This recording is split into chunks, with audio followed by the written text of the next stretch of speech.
मुसलमानों ने माना इस्लाम में भी ऊंच नीच है। यूपी में मुस्लिमों ने आरक्षण मांग का जुलूस निकाला है। हिंदू दलित आरक्षण में अब्दुल की नजर देखी जा रही है। आरक्षण की दौड़ में सरकार और बौद्ध का नाम, इस्लाम में बराबरी का दावा झूठा निकला है। अब्दुल बोले हैं कि हमें भी दलित लाभ चाहिए। भारत सरकार के बदलाव पर अब्दुल का विरोध देखने को मिल रहा है। दलित आरक्षण पर भी अब्दुल के घुसपैठ योजना यहां पर नजर आ रही है। दलित अधिकारों पर डाका डालने की साजिश है। कहीं ना कहीं धार्मिक बराबरी का ढोल यहां पर बजा। तो हकीकत में भेदभाव देखा जा रहा है। हिंदू दलित आरक्षण हथियाने का मुस्लिम खेल यहां पर नजर आ रहा है। तो बड़ी खबर लगातार आप तक पहुंचा रहे हैं कि भारत सरकार के बदलाव पर अब्दुल का यहां पर विरोध नजर आता है। दलित आरक्षण पर भी अब्दुल की घुसपैठ योजना भी कहीं ना कहीं देखने को मिल जाती है। दलित अधिकारों पर डाका डालने की साजिश ये नजर आ रही है कि धार्मिक बराबरी का ढोल यहां पर पीट रहे हैं, लेकिन हकीकत में इनके अंदर भी भेदभाव हमें नजर आता है। हिंदू दलित आरक्षण हथियाने का मुस्लिम खेल यहां पर खेला जा रहा है। बड़ी खबर लगातार आप तक पहुंचा रहे हैं, जहां पर हिंदू दलित आरक्षण में अब अब्दुल की नजर है। आरक्षण की दौड़ में सरदार बौद्ध का नाम है। इस्लाम में बराबरी का जो दावा है वो झूठा साबित हुआ है। अब्दुल बोलते हैं कि हमें भी दलित लाभ चाहिए। यहां पर भारत सरकार के जो बदलाव है उन पर अब्दुल का विरोध देखने को मिल रहा है। दलित आरक्षण पर भी अब्दुल की योजना, घुसपैठ की योजना यहां पर नजर आ रही है कि दलित अधिकारों पर भी डाका डालने की ये साजिश रचते हुए नजर आते हैं। धार्मिक बराबरी का ढोल यहां पर ये समाज जो है वो पीटता हुआ नजर आता है। तो अब ये वो सच था जिसे तमाम लोग जानकर भी अनजान बने हुए थे। कहा जाए तो थी वही हालत कि बिल्ली को देखकर कबूतर की आंखें मूंदने वाली। पर बिना किसी लाग लपेट के हम सच को न सिर्फ दिखाते रहे बल्कि समय समय पर उसको साबित भी हमने किया है। वो सच था कि समानता की लच्छेदार बातें करके कई हिंदुओं को धर्म परिवर्तन करवाने वाला मुस्लिम समाज असल में अंदर ही अंदर खुद ही कई टुकड़ों में बटा हुआ है। वामपंथियों ने हमारा विरोध किया, लांछन लगाए, पर हम अडिग रहे। अब हमारे हर दावों पर खुद ही मुस्लिम समाज के एक बड़े तबके ने मोहर लगा दी है। तो अलग किया गया उसमें जो है। उत्तर प्रदेश में कई मुस्लिम दलित के नाम पर रिजर्वेशन की मांग को लेकर सड़क पर उतरे प्रदर्शन कर रहे हैं। अल्लाह के सामने कोई भी ऊंच नीच नहीं कहने वाले मुसलमान ये अल्लाह के प्रति अविश्वास कैसा व्यक्त कर रहे हैं, या लाभ के लिए अब जाति दिख रही है। अगर आपको रिजर्वेशन चाहिए और वो भी जाति के नाम पर चाहिए तो फिर लौट आइए।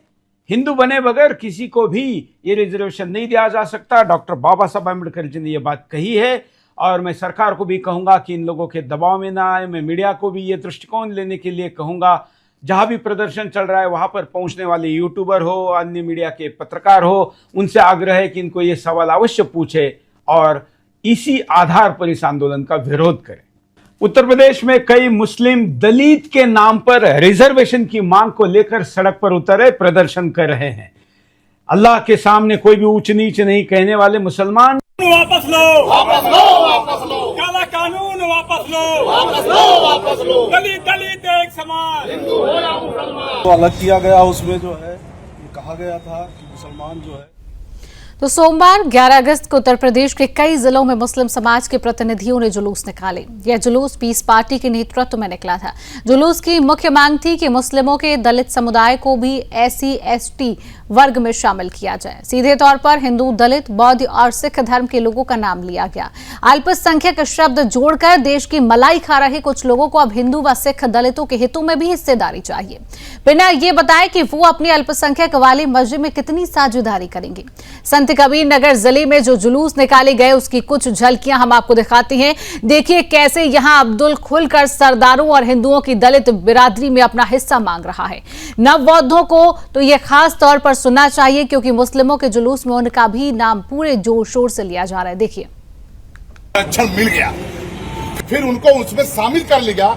ईसाई समाज को और मुस्लिम समाज को ये आरक्षण नहीं मिल रहा है। दलित जैसे मिसाल के तौर पे अगर मुस्लिम नट है, मुस्लिम धोबी है, मुस्लिम नाई है, अगर हिंदू भाई है तो उसे मिल रहा है, अगर उसका धर्म इस्लाम है तो उसे नहीं मिल रहा है। जबकि भारत का संविधान धर्म के आधार पे नहीं, कार्य के आधार पे आधारित है कि जो जिसका कार्य है उसे मिलना चाहिए।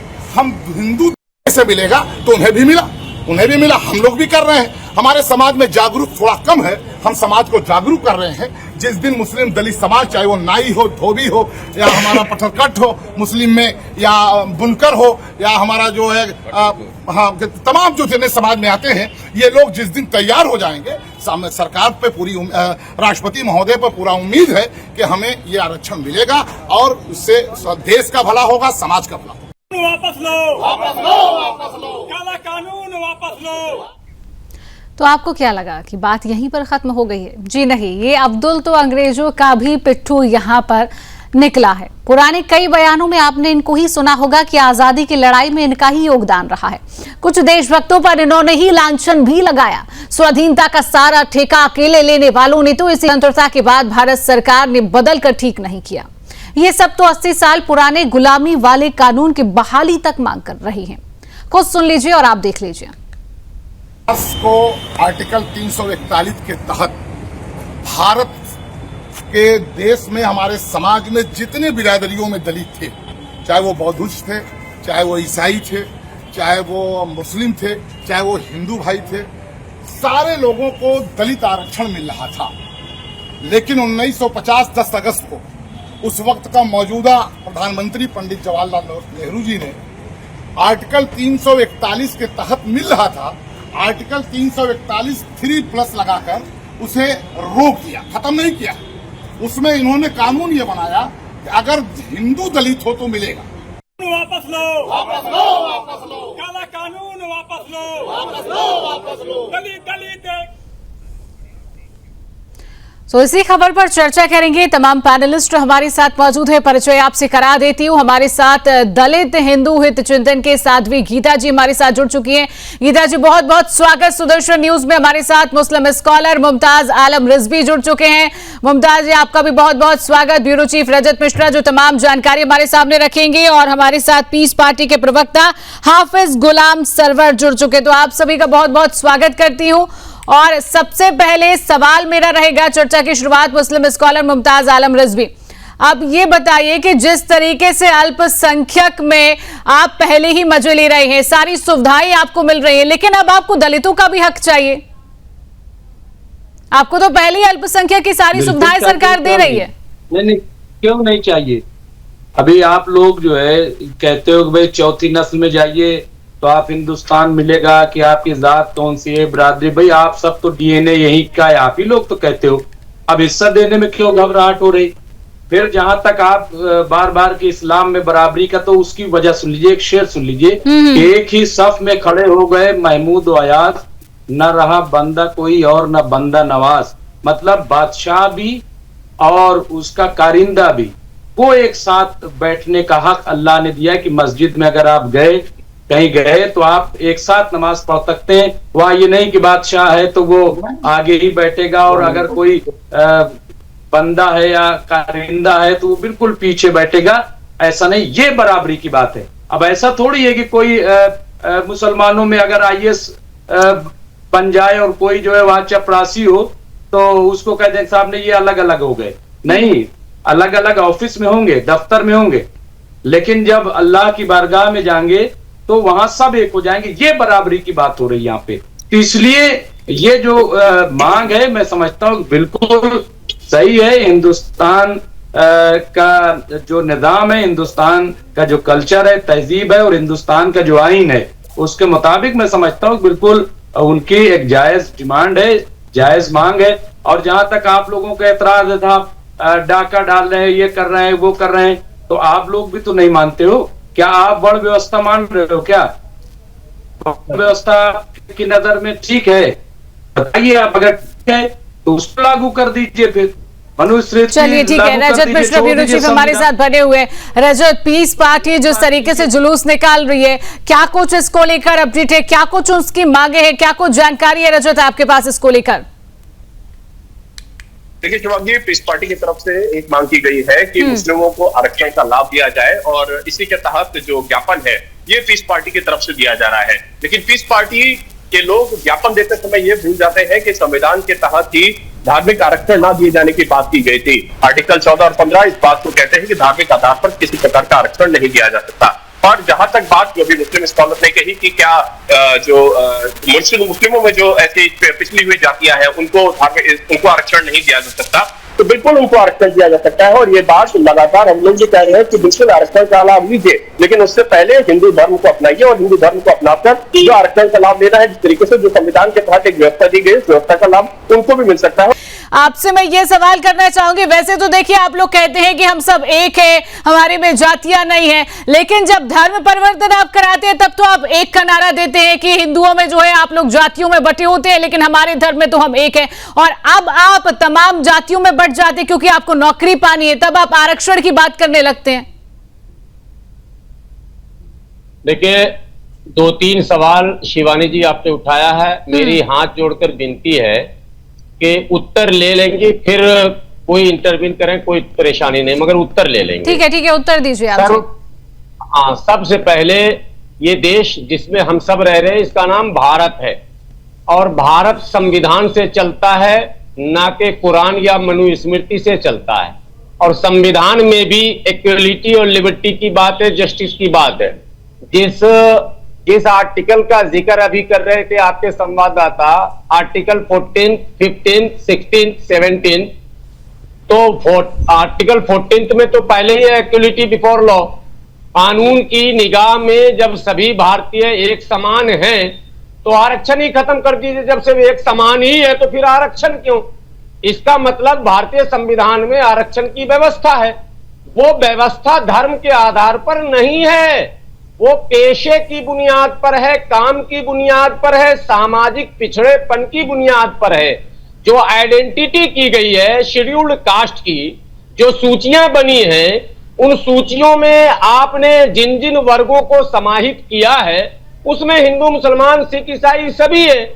आपने एक बात ये कही कि इनकी नजर, अब्दुल की नजर सिखों और बौद्धिस्टों के आरक्षण पर है, और इस्लाम में जब सब बराबर हैं तो आरक्षण क्यों? तो बौद्ध धर्म में भी समता और समानता का समर्थन ही नहीं किया गया, बल्कि उसका प्रचार किया जा रहा और कहा जा रहा है कि बौद्ध धर्म जो है वो समता का सबसे बड़ा समर्थक है। तो फिर बौद्ध धर्म को भी नहीं लेना चाहिए। सिखिज्म में भी इक्वलिटी की बात की गई है, तो सिख धर्म को भी नहीं लेना चाहिए। रुक जाइए, समय का अभाव है, समय की भी एक सीमा है। साध्वी जी जवाब दीजिए आप।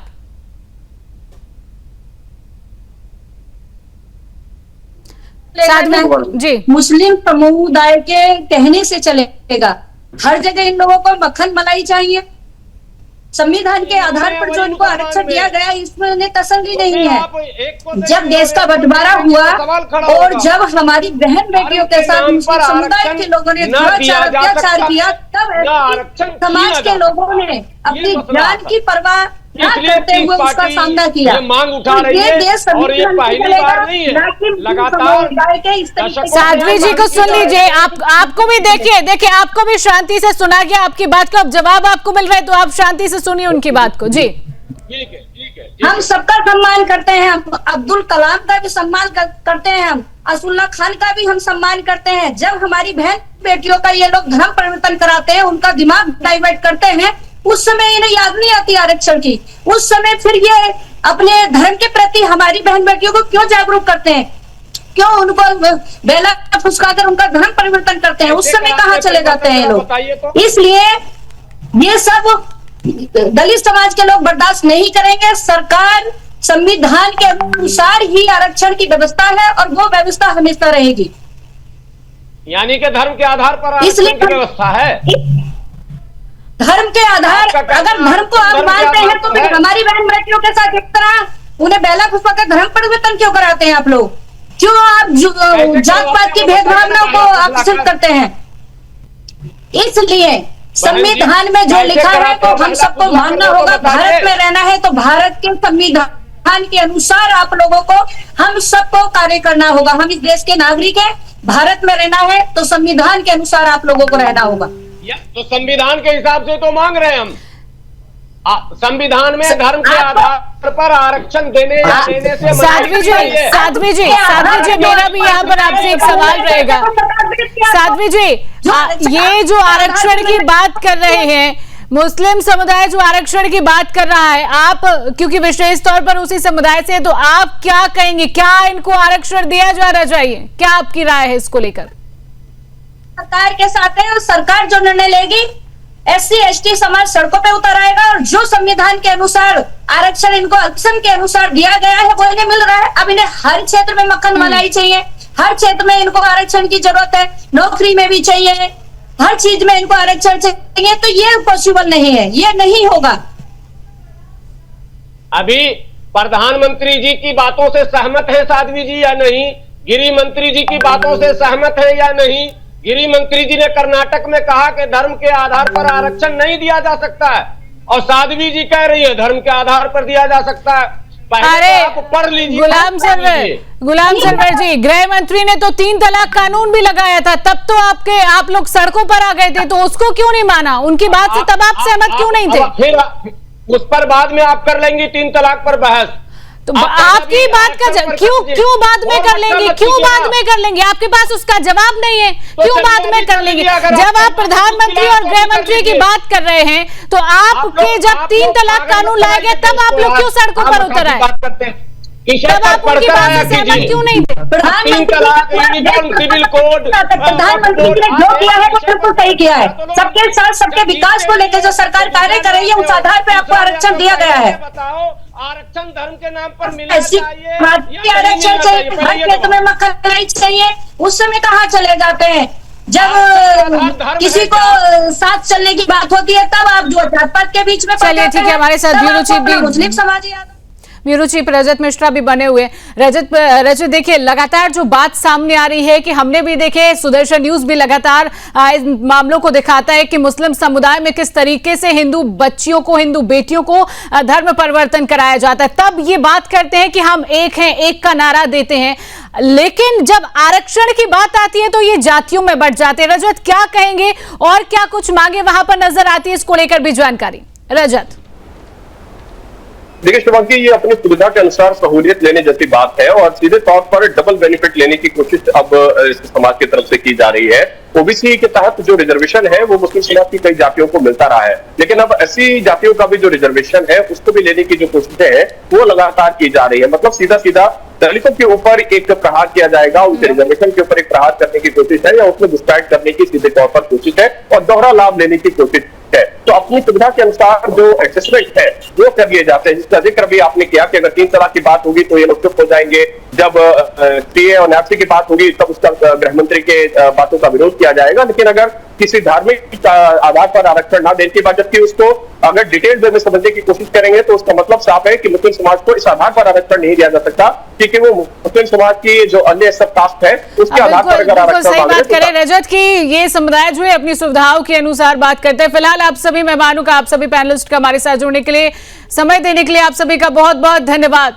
तो क्या अभी आपको कोई शक है हमारे पुराने किसी दावे पर? शास्त्रों में कहा गया है कि प्रत्यक्षतम किम प्रमाणम, अर्थात जो साफ दिख रहा हो उसको सबूतों की जरूरत नहीं होती है। हमने सच को साफ दिखाया था और हम आगे भी दिखाते रहेंगे। सबको जान और समझ कर भी जो अभी भी आंखें मूंदे हुए हैं उनको जागने की जरूरत है और वो जाग गए, उनका हमारी मुहिम में बहुत बहुत स्वागत।